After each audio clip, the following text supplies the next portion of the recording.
হ্যাঁ সোনা, বলো।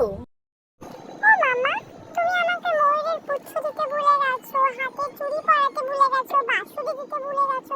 তুমি তো আমাকে কিচ্ছু দাওনি আজকে। আমি তো রাধার সাথে দেখা করতে যাবো মা। ওহো সোনা, আমি তো কাজের তালে সবটি ভুলে গেছি সোনা। আমায় এক্ষুনি এনে দাও মা, তাড়াতাড়ি করো। রাধা রানী যে আমার জন্য অনেকক্ষণ অপেক্ষা করছে সেই বকুলতলায়। তুমি একটু তাড়াতাড়ি করো না মা। হ্যাঁ বাবা, এই যে নিয়ে এসেছি, এই যে তোমার হাতের বালা, এই নাও, দেখো তো হাতে কেমন লাগছে। আর এই তোমার আর একটা বালা। খুব মজা লাগছে মা, বাকিগুলো দাও। আর একটু তাড়াতাড়ি করো মা, হাত চালাও, জলদি জলদি করো, আমার জন্য রাধা খুব খুব অপেক্ষা করছে। উফ, আমার পাগল ছেলে, এই নাও তোমার বাঁশুরি। ঠিক আছে, তুমি নিশ্চয়ই রাধাকে গিয়ে গান শোনাবে বাঁশুরি বাজিয়ে। হ্যাঁ মা, অবশ্যই। রাধা আমার গান শুনতে খুব ভালোবাসে। কি হয়েছে? এত সাজুগুজু করে যাচ্ছ কোথায় তুমি? হুম? আর কোথায়, তুমি দেখছো না, বাবু রেডি হয়ে এখন রাধা রানীর সাথে খেলতে যাচ্ছে। আর কে কার কথা শোনে বলো?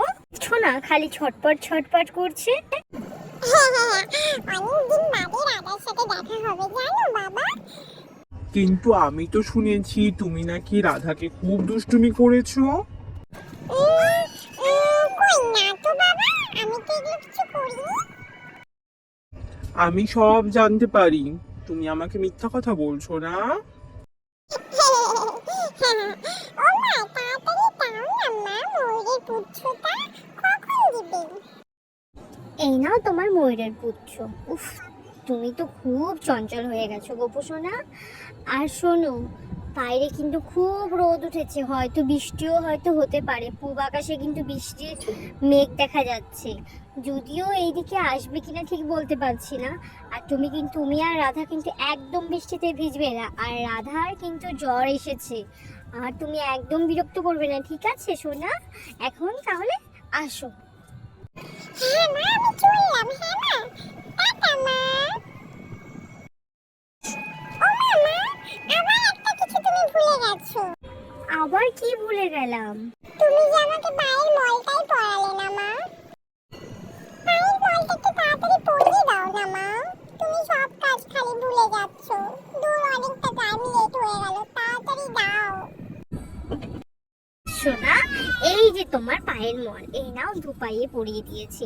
এখন তুমি সাবধানে আসো সোনা, ঠিক আছে? ঠিক আছে মা, আমি চললাম এবার রাধা রানীর সাথে খেলা করতে। তুমি থাকো। আর বন্ধুরা, তোমরা কিন্তু ব্লগ ভিডিওতে আমাকে একটুকু ভালোবাসা দিচ্ছ না, আমার একদম ভালো লাগছে না, তোমরা আমাকে একটুকু ভালোবাসো না। ঠিক আছে, এখন তাহলে আমি আসি।